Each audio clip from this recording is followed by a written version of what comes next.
మరొక 8 రోజుల్లో మాజీ ముఖ్యమంత్రి కాబోతున్నటువంటి జగన్మోహన్ రెడ్డికి ఇటీవల వరుసగా ఊహించినటువంటి దెబ్బలు తగులుతా ఉన్నాయి. అతను ఆలోచనలో కూడా రానటువంటి భారీ షాకులు తగులుతా ఉన్నాయి. సొంత పార్టీ వాళ్ళే ఎదురు తిరిగి దెబ్బేస్తా ఉన్నారు. అసలు జగన్మోహన్ రెడ్డి ఓటమి రిజల్ట్కు ముందే ఖాయం ఎలా అయిపోయింది, ఓడిపోయిన తర్వాత జగన్ బతుకేంది, అసలు జగన్మోహన్ రెడ్డికి వరుసగా తగిలినటువంటి షాకులేంటి, దెబ్బలేంటి అనేది ఈ వీడియోలో వివరించబోయే ముందుగా ఇప్పటివరకు మన ఛానల్ సబ్స్క్రైబ్ చేయని వాళ్ళు ఖచ్చితంగా సబ్స్క్రైబ్ చేయండి. ఇక విషయానికి వస్తే జగన్మోహన్ రెడ్డి ఓటమిని అంటే మనం ఒకసారి గమనిస్తే ఇటీవల జరిగినటువంటి పరిణామాలన్నీ కూడా వరుసగా జగన్మోహన్ రెడ్డి రేపు జూన్ 4వ తేదీ ఆంధ్రప్రదేశ్ రాష్ట్ర ఎన్నికల రిజల్ట్ రాబోతా ఉన్నాయి. అయితే దానికంటే ముందే జగన్మోహన్ రెడ్డి ఓటమిని ఒప్పేసుకున్నాడు. వైఎస్ఆర్సీపీ ఘోర ఓటమి చెందబోతుందనేది రాష్ట్ర ప్రజలకు అర్థమైపోయేలా చేయడం జరిగింది. అదొకసారి పరిణామాలు మనం గమనిస్తే ఇటీవల అంటే ఎన్నికల కోడ్ వచ్చిన తర్వాత రాష్ట్రంలో ఉన్నటువంటి ఐఏఎస్ని ఐపీఎస్ని లేపేశారు జగన్మోహన్ రెడ్డి బానిసల్ని. ఆ తర్వాత డీజీపీని లేపేశారు, ఇంటెలిజెన్స్ ఐజీని లేపేశారు. ఈ విధంగా జగన్మోహన్ రెడ్డికి బానిసత్వం చేస్తున్నటువంటి కుల కుక్కలు మత గజ్జి వ్యవహారాలు ఉన్నటువంటి వ్యక్తులందరినీ కూడా పీకి పడేయడం జరిగింది. అప్పుడే జగన్మోహన్ రెడ్డి మరి కొంతమంది ఫ్రస్ట్రేటెడ్ క్యాండిడేట్స్ ఎన్నికలు సజీవంగా జరుగుతాయన్నటువంటి నమ్మకం లేదన్నారు. ఇక ఎన్నికల రోజు చూస్తే మనం ఒకసారి గమనిస్తే తెనాల్లో ఎమ్మెల్యేని చెంపదెబ్బ సామాన్యుడు కొట్టడం దగ్గర మొదలు పెడితే వల్లభనేని వంశీని పరిగెత్తేలా పారిపోయేలా కొట్టడం దగ్గర నుంచి గురజాలలో కాసు మహేష్ని నేను మీసాల మేనేస్తా తొడలు కొడతా అంటే పొర పొక్క అన్నట్టుగా జనాలు తరుముకుంటుంటే ఓ ఓ ఓ సాయో అన్నట్టుగా పారిపోయినటువంటి పరిస్థితి మనం చూసాం. ఇక మాచర్లో పిన్నెల్లి దగ్గర నుంచి అనేక చోట్ల ఈ రాష్ట్రంలో అంబటి రాంబాబు దాకా జనాలు బాదుడులాగా దెబ్బలేసింది కూడా మనం చూసాం. ఇవన్నీ కూడా ఒక రకంగా వాస్తవంగా వైఎస్ఆర్ కాంగ్రెస్ పార్టీ గెలిచేటువంటి పరిస్థితి ఉంటే ఆ పార్టీ నాయకులు కానీ కార్యకర్తలు కానీ తెలుగుదేశం పార్టీ ఎమ్మెల్యే అభ్యర్థుల మీద 15-20 మంది మీద దాడులు చేసి ఉండేవాళ్ళు, అరాచకాలు సృష్టించి ఉండేవాళ్ళు. కానీ ప్రజలు సామాన్యులు ఈ దౌర్భాగ్యులు గత 5 సంవత్సరాలుగా అందించినటువంటి అరాచక పరిపాలనకు వ్యతిరేకంగా కొడాలి నాని దగ్గర నుంచి మొదలుపెట్టి వల్లభనేని వంశీ, మధ్యలో అనిల్ కుమార్ యాదవ్, అదేవిధంగా తాడిపత్రిలో ఉన్నటువంటి పెద్దారెడ్డి, ఇట్లా అనేక మందిని ప్రజలు తరిమేటువంటి పరిస్థితి వచ్చేసిందంటే ఎందుకు అంటే ప్రజలు వీళ్ళని ఇంటికి పంపించడానికి సిద్ధమయ్యారు. అయితే ఇప్పుడు మళ్ళీ ఎన్నికలు పోలింగ్ జరిగింది మే 13వ తేదీ.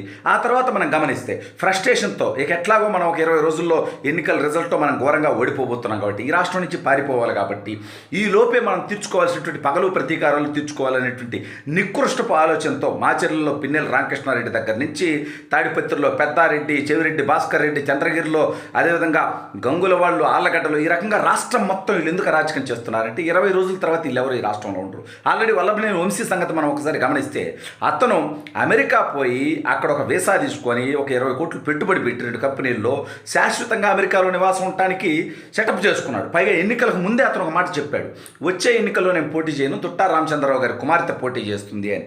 అంటే ఇక ఈ రాష్ట్ర రాజకీయాల్లో నేను ఉండను అనేది వాడి క్లారిటీ వచ్చేసింది, వాడు పారిపోయాడు. అదేవిధంగా ఇప్పుడు పిన్నెల రామకృష్ణారెడ్డి ఉన్నాడు. నిజంగా వాళ్ళ ప్రభుత్వం రాబోతుంటే ఎంత గొడవైనా ఉన్నాయి, ఏ కేసులైనా ఉన్నాయి, మరి ఆ మహా అయితే ఒక 6 రోజులు జైల్లో ఉంటాడు. ఆ తర్వాత వాళ్ళ ప్రభుత్వం వస్తే ఏదో విధంగా బయటకు వస్తాననేటువంటి నమ్మకంతో వచ్చి ఉండేవాడు. 2 గంటల్లో మాచర్లలో దిగుతా పులిని సింహాన్ని అని చెప్పినవాడు కాస్త వారం రోజులుగా మాచర్ల నుంచి పారిపోయి బాత్రూమ్ కమోడ్లు తయారు చేసేటువంటి కంపెనీలో ఆ కమోడ్ల మధ్యలో తలబెట్టి దాక్కున్నాడంటే పోలీసులు దొరకకుండా ఉండటం కోసం. గన్మెన్లను వదిలేసి, సెల్ ఫోన్ వదిలేసి, డ్రైవర్లను వదిలేసి ఇంత నికృష్టమైనటువంటి బ్రతుకు ఎందుకు బతికాడు అంటే ఆ పార్టీ ఓడిపోతుందని అతనికి తెలుసు. అదేవిధంగా అనేక మంది, ఇంకా చాలామంది కొడాలి నాని దగ్గర నుంచి అంబటి రాంబాబు దాకా దౌర్భాగ్యమైనటువంటి పనులు చేసిన వాళ్ళందరూ కూడా, రోజా దగ్గర నుంచి గుడివాడ అమర్నాథ్ దాకా ఈ దౌర్భాగ్యులంతా కూడా ఈ రాష్ట్రం నుంచి పారిపోవటానికి, వేరే చోట బతకటానికి, షెల్టర్లు తీసుకోవడానికి, కొంతమంది అయితే ఏకంగా మనం ఎక్కడికి పోయినా మనం వదలరనేటువంటి భయంతో ఈ నికృష్టులు ఏం చేస్తున్నారంటే మనం భారతీయ జనతా పార్టీలోకి వెళ్దాం, కానీ భారతీయ జనతా పార్టీ దాన్ని ఒప్పుకుంటుందా? తెలుగుదేశం పార్టీతో పొత్తులో ఉండి తెలుగుదేశం పార్టీ గురించి కారుకూతలు కూసినటువంటి దౌర్భాగ్యులు సేఫ్ అవటం కోసం బీజేపీలోకి వెళ్తామంటే బీజేపీ తీసుకుంటుందా? తీసుకునేటువంటి పరిస్థితి ఉంటుంది. జనసేనలోకి పోవాలి కానీ కూడా కొంతమంది నికృష్టులు ఆలోచిస్తారు, వాళ్ళని కూడా తీసుకునేటువంటి పరిస్థితి ఉండదు.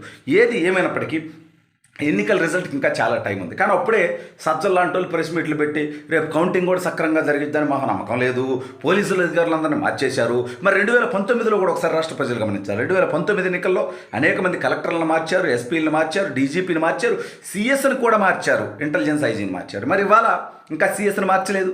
ఈ సిఎస్ అనేటువంటి కుల బానిస జగన్మోహన్ రెడ్డికి ఇంకా బానిసత్వం చేస్తూ ఉన్నాడు. నిన్నో మనం చూసాం, వైజాగ్లో 800 ఎకరాల ల్యాండ్కి దెబ్బేశాడట. 2,000 కోట్ల రూపాయలు తన కుమారుడి పేరుతో, అదేవిధంగా బినామీల పేర్లతో 800 ఎకరాలు 2,000 కోట్ల రూపాయలు వర్తున్నటువంటి భూముల్ని విశాఖపట్నం చుట్టుపక్కల, విజయనగరం చుట్టుపక్కల అతను దోచుకునేటువంటి ప్రయత్నం చేస్తున్నాడంటే ఈ కుల జాగలో ఇంకా కన్ఫర్డైస్లుగా వాళ్ళ కులానికి సంబంధించినటువంటి వాళ్ళని పంపించేటువంటి ప్రయత్నం చేస్తున్నాడంటే, ఇంకా జగన్మోహన్ రెడ్డికి నచ్చిన విధంగా చట్టాన్ని అతిక్రమించి మరి ఎన్నికల కోడ్ను కూడా అతిక్రమించి మరి నికృష్టమైనటువంటి పనులకు సహకరిస్తున్నాడు అంటే ఇవన్నీ మరి 2019 ఎన్నికల్లో ఇంతకంటే ఎక్కువ మీకు అనుకూలంగా జరిగినాయి.